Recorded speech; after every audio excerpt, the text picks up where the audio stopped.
Guys, welcome back to my YouTube channel. अभी कुछ time पहले ही मैंने लेखक कैसे बने सीरीज की शुरुआत की थी और इस सीरीज में 2 एपिसोड्स ऑलरेडी आ चुके हैं और अब ये तीसरा एपिसोड है इस सीरीज का, जिसमें मैं आपको 3 टिप्स देने वाली हूँ कि आप किस प्रकार से मोटिवेट हो सकते हैं लेखन की शुरुआत करने में। आपको ये टिप्स मददगार साबित होंगी और आप किस प्रकार से एक लेखक बनने के लिए मोटिवेट हो सकते हैं। तो दोस्तों, चैनल को सब्सक्राइब करना मत भूलिएगा और वीडियो को लाइक भी जरूर कर दीजिएगा अगर आपको मेरी टिप्स पसंद आए तो शुरुआत करते हैं आज के वीडियो से। तो सबसे पहली टिप है कि आप एक लेखक के तौर पर एक राइटिंग नोटबुक बनाने की, उसको मेंटेन करने की कोशिश कीजिए। अब कई लोग डायरी लिखते हैं रात को, उनकी आदत होती है कि जो कुछ भी दिन में हुआ रोज रात को उसकी डायरी लिखते हैं। तो मैं पहले से ही ये बात स्पष्ट कर देना चाहती हूँ कि राइटिंग नोटबुक का मतलब डायरी मेंटेन करना बिल्कुल भी नहीं है, बल्कि ये एक ऐसी नोटबुक है जिसमें मतलब कि आपके, फर्ज कीजिए आपको जब भी कोई भी आइडियाज आए राइटिंग से रिलेटेड, कोई भी ऐसे सब्जेक्ट्स आपके दिमाग में आए कि आप इन पर कुछ लिख सकते हैं, तो जाहिर सी बात है कि उस समय तो आप बिल्कुल नहीं लिखेंगे तो तभी जब आपके पास समय होगा। लेकिन ये नोटबुक अगर आपके पास हमेशा रहेगी, आप कहीं भी जाएंगे, आप पढ़ाई करने जा रहे हैं कॉलेज या फिर कहीं जॉब पर भी जा रहे हैं, जैसे ही आपके पास कोई आइडियाज आए आप तुरंत इस नोटबुक में उन्हें लिख लीजिए, उन्हें नोट कर लीजिए। और किसी जगह घूमने जा रहे हैं, कोई किसी इंटरेस्टिंग इवेंट में जा रहे हैं, प्रोग्राम में जा रहे हैं, तो भी आप इस नोटबुक में नोट्स ले सकते हैं। जो बातें आपको दिलचस्प लगे उस नोटबुक में लिख सकते हैं। और फिर ये जो नोटबुक है ये आपकी राइटर्स नोटबुक कहलाएगी। और जब आप इस नोटबुक को देखेंगे तो आपके पास बहुत सा रॉ मटेरियल होगा राइटिंग करने के लिए। तो ये आइडिया तो खैर मैं आजकल किताब पढ़ रही हूँ, how to be a writer, जो कि रस्किन बॉन्ड जी ने लिखी है। रस्किन बॉन्ड जी शायद आप जानते भी होंगे, जो कि बहुत फेमस इंडियन इंग्लिश राइटर है, मसूरी में रहते हैं। तो राइटर्स नोटबुक का जिक्र रस्किन बॉन्ड जी ने अपनी किताब में किया है। तो मुझे ये आइडिया बहुत अच्छा लगा, मुझे लगा मैं आप लोगों के साथ ये आइडिया साझा करूं, क्योंकि एक राइटर के तौर पर आइडियाज हमें कभी भी स्ट्राइक कर सकते हैं, आइडिया कभी भी टाइम देख के नहीं आते। तो इसीलिए एक राइटर्स नोटबुक मेंटेन करना बहुत ज़रूरी है। और मुझे लगता है कि इससे आपको राइटिंग के लिए मोटिवेशन मिलेगा और आपकी राइटिंग जो है वो और ज़्यादा फ्रीक्वेंट भी हो जाएगी, क्योंकि आपके पास आइडियाज़ की कमी नहीं रहेगी लिखने के लिए। तो ये थी पहली टिप। अब दूसरी टिप जो है वो ट्रैवल राइटिंग से रिलेटेड है। ट्रैवल राइटिंग आजकल एक ऐसा फील्ड है जो कि बहुत ही ज़्यादा, जिसे कहते हैं एक अपकमिंग फील्ड है। आप व्लॉग्स तो देखते हैं यूट्यूब पे कितने चलते हैं, जो लोग ट्रैवलिंग करके व्लॉग्स बनाते हैं। लेकिन व्लॉग्स के अलावा ट्रैवल राइटिंग के ब्लॉग्स भी बहुत फेमस हैं और सभी लोगों को पसंद है। जाहिर सी बात है, हम घूमना किसको अच्छा नहीं लगता, सभी को अच्छा लगता है। तो ट्रैवल राइटिंग का एक बहुत बड़ा ऑडियंस भी है और आप रातों रात तो ट्रैवल राइटर नहीं बन सकते, लेकिन आप इसकी एक छोटी सी शुरुआत ज़रूर कर सकते हैं।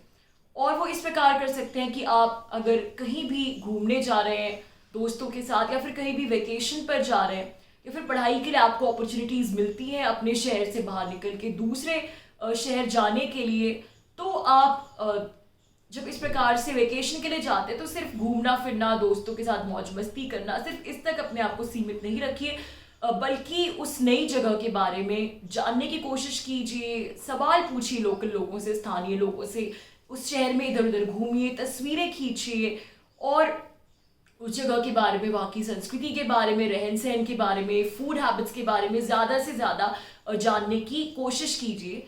और जिससे आपको ट्रैवल राइटिंग के लिए मटेरियल इकट्ठा में होगा। अगर आप वेकेशन के लिए कहीं 1-2 दिन के लिए भी जा रहे हैं, तो जिस भी जगह में आप घूमने जा रहे हैं वहाँ पे जो भी आप स्पॉट्स, फेमस स्पॉट्स देखेंगे, वहाँ पर कम से कम उनकी हिस्ट्री के बारे में, उनकी रेलेवेंस के बारे में थोड़ी बहुत जानकारी ज़रूर हासिल कर लीजिए, ताकि आप जब ट्रैवलिंग से वापस आए तो आप छट पर एक आर्टिकल, कुछ आर्टिकल्स लिख सके उस जगह के बारे में। और तस्वीरें खींचना तो बेहद ज़रूरी है, क्योंकि आप तभी कर सकते हैं जब आप वहाँ पे ट्रैवल कर रहे हो। तो ये बहुत ज़रूरी है कि आप आपके पास उसी समय आप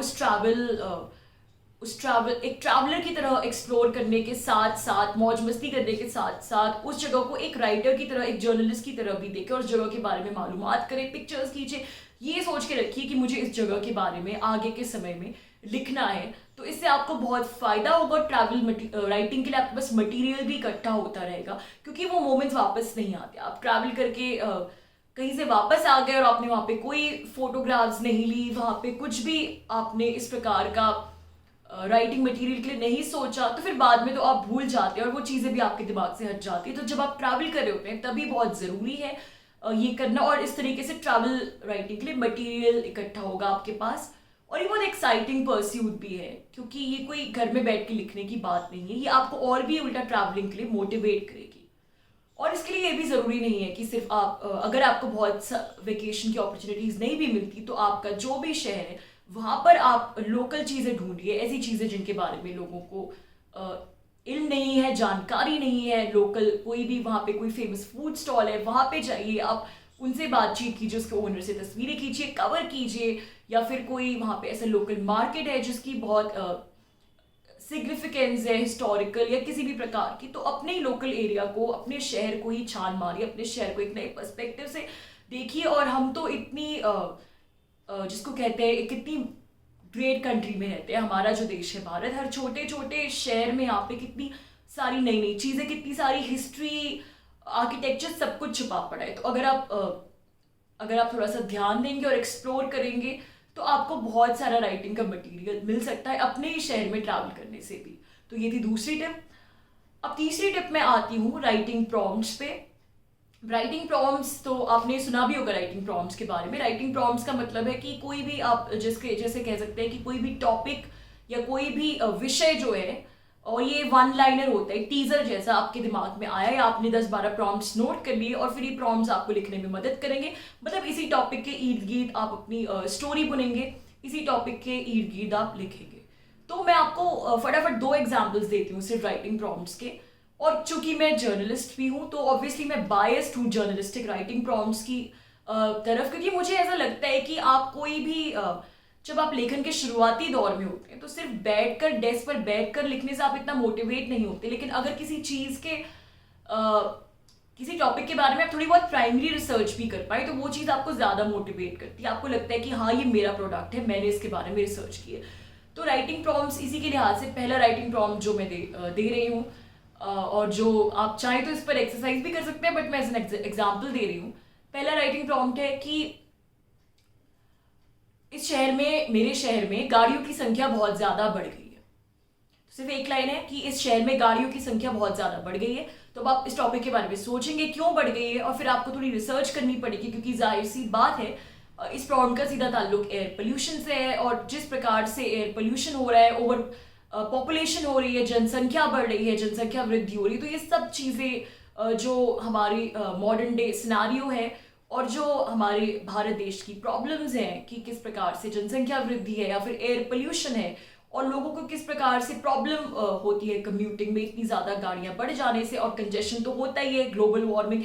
आप इन सब चीज़ों से जोड़ के उसको देखेंगे और आपको अपने शहर में जाकर, अगर आपका पॉपुलेटेड शहर है तो जाके कुछ तस्वीरें भी ले सकते हैं किस प्रकार से ट्रैफिक सिग्नल्स के पास गाड़ियों का जाम है, गाड़ियों की भीड़ भाड़ है, और लोकल लोगों से इंटरव्यू भी ले सकते हैं 2-3 लोगों से कि इतनी जो गाड़ियाँ इतनी ज़्यादा बढ़ गई हैं उस पर उनका क्या पर्सपेक्टिव है। जो चलते हैं, पैदल चलते हैं लोग, पेडेस्ट्रियंस, उनको किस प्रकार की इनकन्वीनियंस होती है।